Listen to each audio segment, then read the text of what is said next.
it's me, Terry of the Your Joy podcast. Welcome to VEDA day 13. I think, let's see, yeah, 13.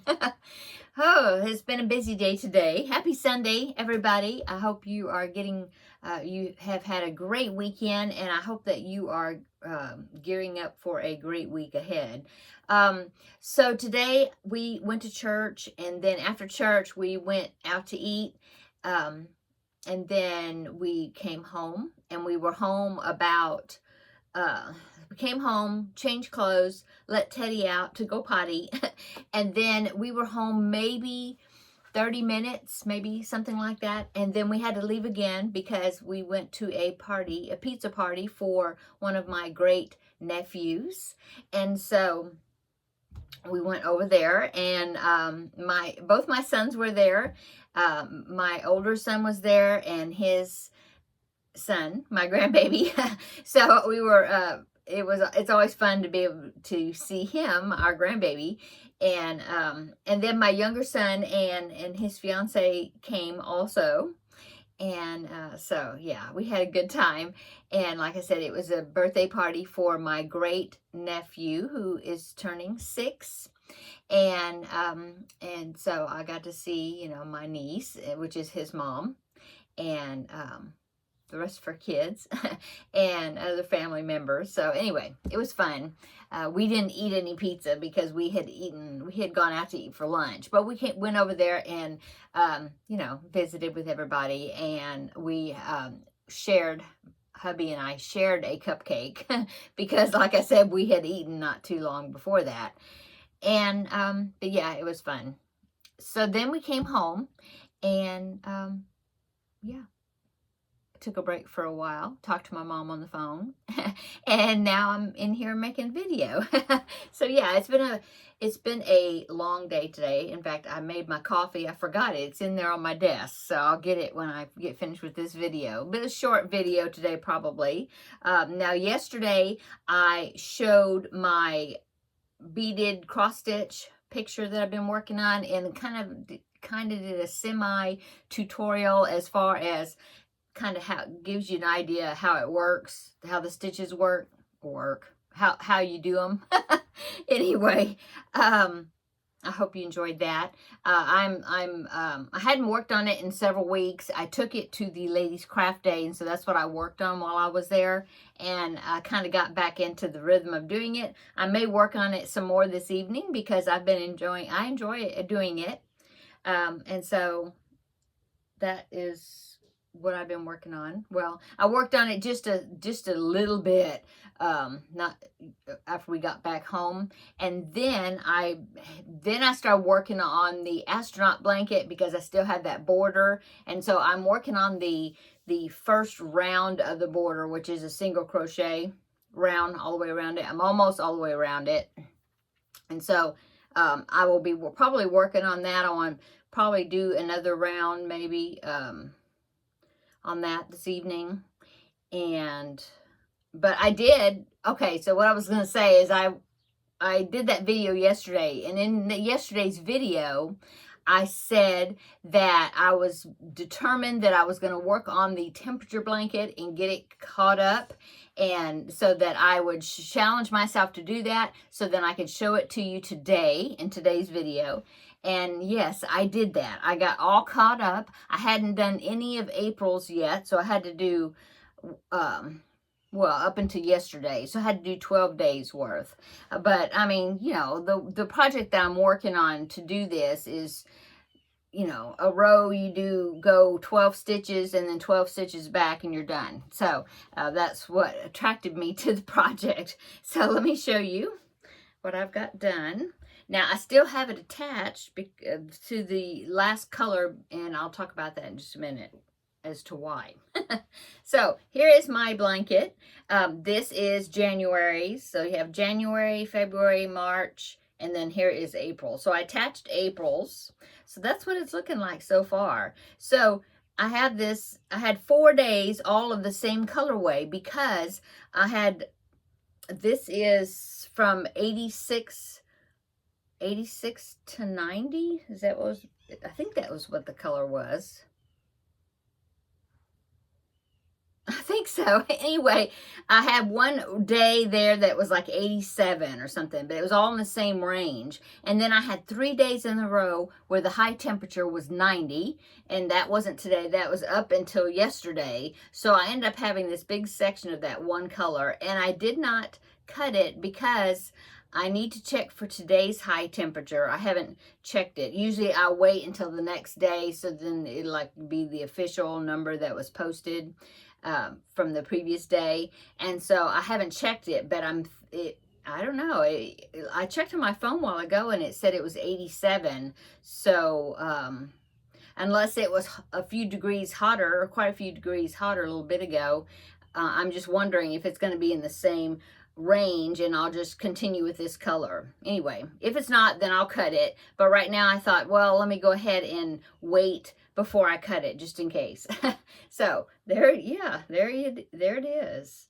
Isn't that funny how I had these colors and then it kind of goes back to a few cooler temperatures, and then it goes right back to the warmer ones again.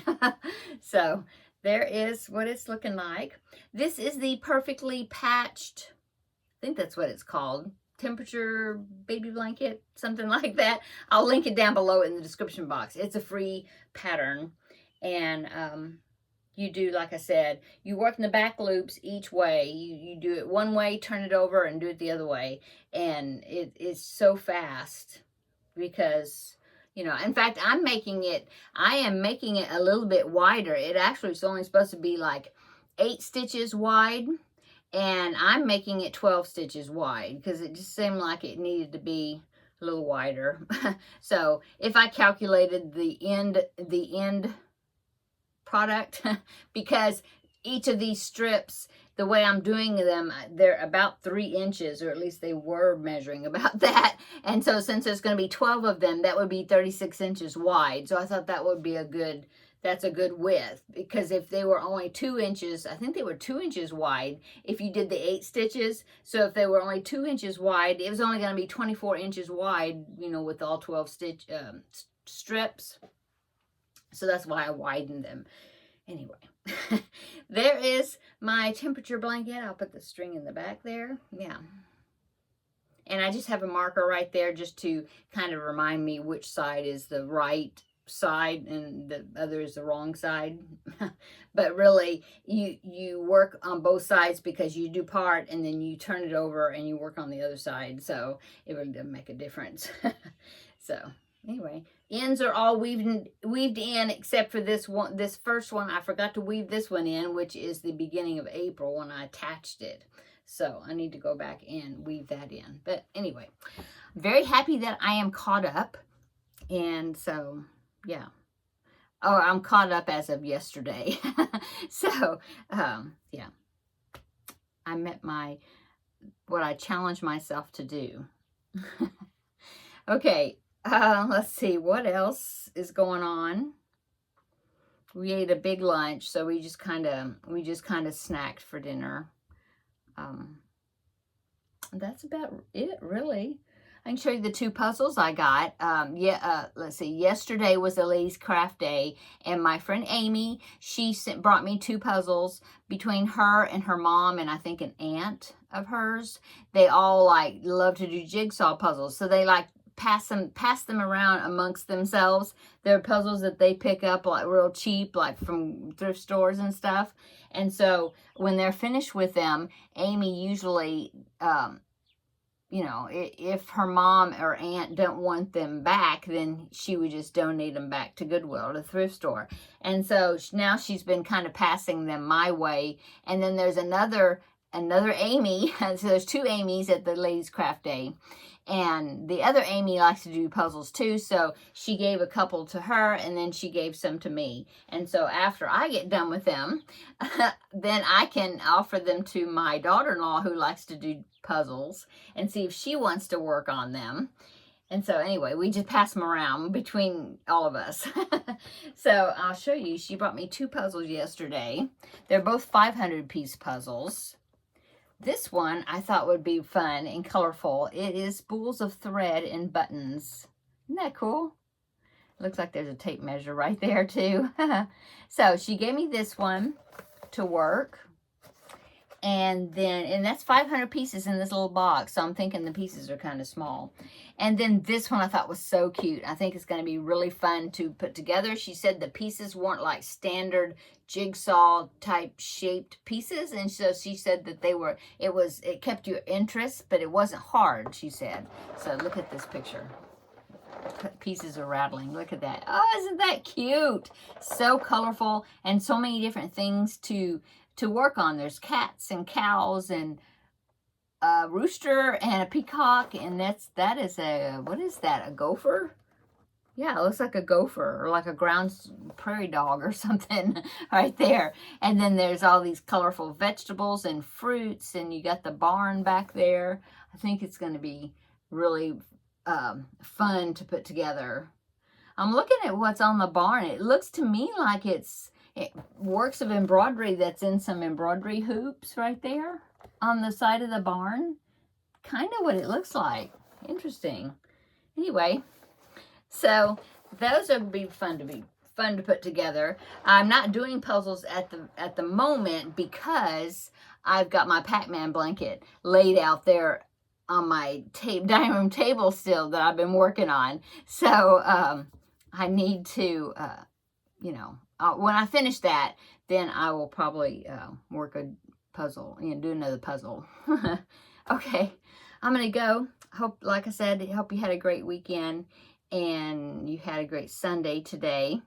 And come back tomorrow. We will have a visit for VEDA Day 14. Tomorrow's Monday. And I don't know. We'll see what I can come up with tomorrow. So I'm going to go. Everybody have a great evening. We'll see you tomorrow in the next video. Bye.